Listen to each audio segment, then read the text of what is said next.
There has never been a time in history where people are as worried and anxious as they are today. Sociologists are calling the age we live in the age of anxiety. Anxiety disorders are the most common mental illness in the United States. The World Mental Health Survey said that Americans are the most anxious people on the planet. This survey was done with 14 other countries, and Americans came in at number one. So not only are we living in the most anxious time in all of human history, but as Americans, we are the most anxious people on the planet.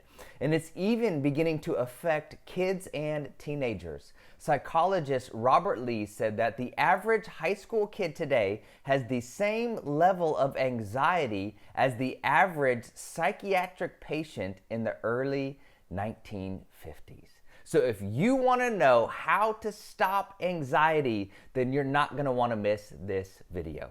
Before I jump in, if you're new to this channel, make sure you hit that subscribe button and click on the bell so that you can be notified when new videos come out. All right, how do we stop anxiety? We're going to look at the words of Jesus in Matthew chapter 6, starting in verse 25. Jesus said, "Therefore I tell you, do not worry about your life, what you will eat or drink, or about your body, what you will wear. Is not life more than food and the body more than clothes? Look at the birds of the air. They do not sow or reap or store away in barns, and yet your heavenly Father feeds them.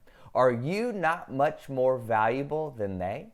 So Jesus brings the subject of worry back to value. See, I think one of the reasons why we worry, one of the reasons why we have a difficulty in trusting God is because we don't understand the value that we have in God's eyes. See, you can't trust God with your cares until you realize that He cares for you, right? Jesus said that the birds of the air, God takes care of them, and you are more valuable than the birds. And so you need to trust that God will take care of you.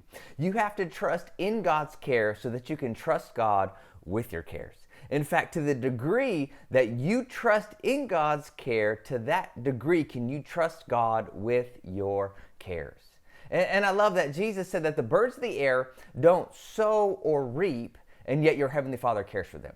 And I love that he said this because there are so many people who think that they have to do something in order for God to bless them. They have to, keep all these rules and they have to do everything perfectly, or they don't qualify for God's care, for God's protection, for God's provision, and for God's blessing in their life.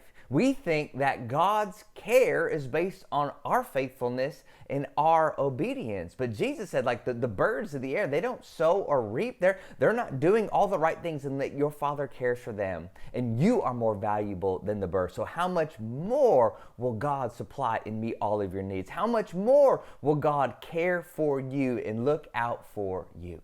Verse 27. He says, "Can any one of you, by worrying, add a single hour to your life?" See, worry is worthless. It doesn't accomplish anything. Every hour you spend worrying is an hour that you wasted because it doesn't accomplish anything. Worrying is kind of like, being in a rocking chair. It gives you something to do, but it doesn't take you anywhere. I love Corrie ten Boom said, "Worrying doesn't empty tomorrow of its sorrow. It empties today of its strength." See, worry never fixes tomorrow. It only ruins today. It's completely worthless. So you have to understand that there's a big difference between worry and concern. See, concern focuses on probable difficulties and results in action. Right? Concern is, I have a big test tomorrow, so I'm going to study for it tonight. Concern is, my car's getting old. I've been having to take it to the shop a couple too many times, and so I need to start saving some money now so that I can get a new car. See, concern focuses on probable difficulties and results in taking the right action. But worry focuses on circumstances beyond our control and results in inaction. Worry is trying to own a problem that you were never intended to own. Worry is trying to control things that you cannot control. So verse 34, Jesus said this, "Therefore, take no thought for tomorrow will bring its own worries. Today's trouble is enough for today." See, worry is going into an imaginary tomorrow and creating a future that doesn't exist. Worry is in your mind going into your imaginary tomorrow and facing problems that don't even exist yet. My definition of worry is that worry is anticipating an event in the future without God in the equation. So that when you go into your imaginary tomorrow, you act as if God isn't there. It's anticipating facing that situation without God's strength, without His power, without His peace, without His wisdom and protection operating in your life. And see, worry fills our hearts and our minds whenever we try to handle tomorrow's problems today. When we try to tackle tomorrow's problems today, it creates anxiety because God does not give you the strength, the grace, the wisdom to solve tomorrow's imaginary problems. He only gives you the grace and strength that you need for today. There's this verse in Deuteronomy 33 that I absolutely love. It says that as your days, so shall your strength be. That God gives you enough strength, enough grace, which is divine ability, divine empowerment. God gives you enough for today, right? As your days, so shall your strength be. It's not as your weeks or as your months, as your years. God gives you the grace, the strength, the ability for today, which means there is no grace, there's no strength, there is no supernatural wisdom to handle the imaginary what ifs of tomorrow. The strength that God gives you does not function in your imaginary tomorrow. Come on, how many know that anytime you go into worry, you start going into tomorrow and trying to face your imaginary problems, you always imagine the worst case scenario. And the reason why you imagine the worst case scenario is because God's grace does not function in your what ifs of tomorrow. That's why Jesus said, take no thought for tomorrow. Now, take no thought doesn't mean don't plan for the future. He's saying don't try to handle tomorrow's imaginary problems today, right? Because you can't go into tomorrow and solve those things, so don't worry about it. Instead, live one day at a time. See, freedom from worry is found in living one day at a time.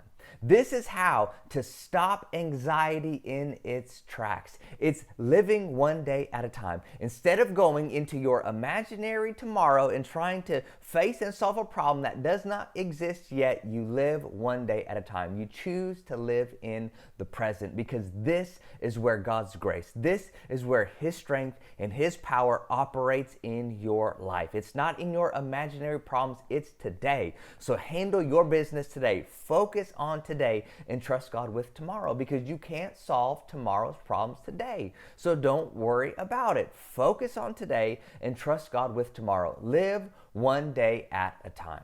And see, all through the Bible, God is trying to communicate this principle to us that we need to live one day at a time, right? Remember Jesus, when He was teaching His disciples how to pray in the Lord's Prayer, He said, pray like this, give us this day our daily bread. See, God doesn't give weekly bread. God doesn't give you tomorrow's bread today. He gives you the bread that you need for today. And when tomorrow comes, that fresh bread is going to be there. But He doesn't give you what you need for tomorrow today. He just gives you what you need for today. The problem is we try to take on tomorrow today. We try to take on the entire week's worth of problems on Monday and then wonder why we are worried, stressed, and anxious. You know, in Exodus 16, when the Israelites were in the wilderness, God was trying to teach them to live one day at a time, to trust Him to meet their daily needs. And so God fed them supernaturally with manna from heaven, with this bread-like substance from heaven. And God told them to collect only the manna that they needed for that day. And then they were supposed to trust God that the next day when they woke up, there would be more manna on the ground that they would get for that day. God was trying to teach them to live one day at a time, to trust Him to meet their needs tomorrow and to focus on today. But there were some people who got worried. They started to think, well, you know, what if God doesn't provide it for me? What if there's no manna tomorrow? What if I can't feed my family? And so they took enough manna, not just for the day, but they took enough manna for tomorrow. But it says that the manna that they took for tomorrow, it went bad. It began to stink. See, when you try to handle tomorrow's problems today, you pollute the present. And many people are stinking up today because they are spending today trying to handle the what ifs of tomorrow, right? But you have to take care of today and trust God with tomorrow, right? Live one day at a time. Focus on today and trust God with tomorrow. Live one day at a time. Choose to be present in today to handle the problems that you have today. And when tomorrow comes, God's strength, His wisdom, His power, His ability to handle whatever situations arise will be there. But you're not there yet. So live one day at a time. If you found this video helpful, do me a favor and smash that like button for me. Share this video with a friend, and if you haven't already, subscribe to this channel. And remember, if it's not good, God's not done. Thanks for watching.